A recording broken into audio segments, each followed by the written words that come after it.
The Christian faith stands alone in the world as crucicentric, meaning it is centered upon the sacrifice of Jesus Christ on the cross.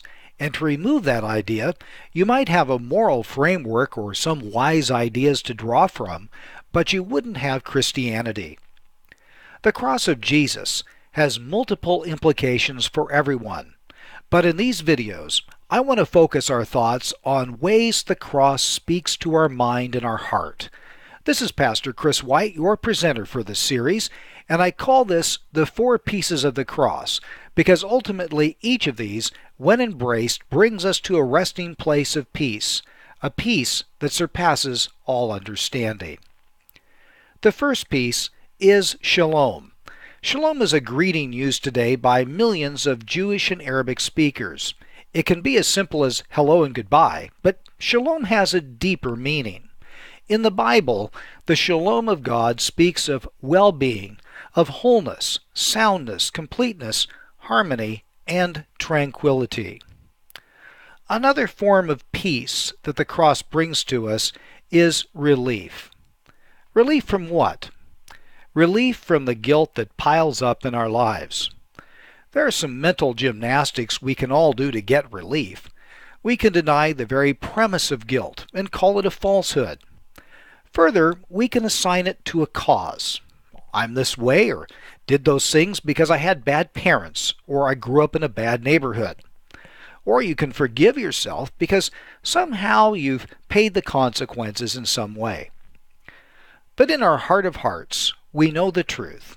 We need someone greater than ourselves, someone greater than our excuses to actually forgive us. And when we are completely forgiven, without reserve, we do find relief. What does the scripture say? We read in John 19, as Jesus was dying on the cross, a jar full of sour wine stood there. So they put a sponge full of sour wine on a hyssop branch and held it to his mouth. When Jesus had received the sour wine, he said, "It is finished." And he bowed his head and he gave up his spirit. The very last word of Jesus, which translates "it is finished" in English, is completed. At the cross, the very end of God's plan to redeem a fallen and lost humanity was reached. Nothing more needs to be said than completed. Nothing more needs to be done. It is fully completed. In 2 Corinthians 5:21 we read, "He made him," that's Jesus, "who knew no sin, to be sin on our behalf, so that we might become the righteousness of God in him." Even as the salvation of the Lord is particular, he didn't die on the cross to save the human race in general, but rather we as particular individuals. When you read John 3:16, I would encourage you to substitute your name for the world.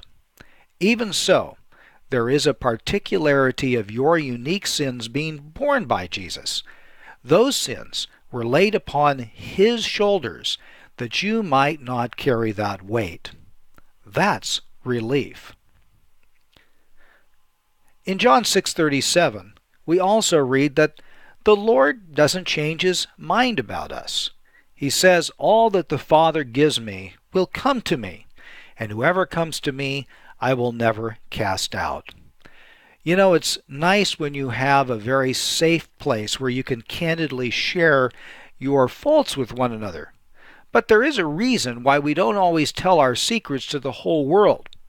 We don't usually post all of our great sins on Facebook to read them, because we know that people would cast us away if they knew some of our darkest secrets. But can I tell you something, friend? The Lord knows about and bore every sin and is not ashamed to call us his friends. To be accepted by the greatest person in the universe, that is real relief.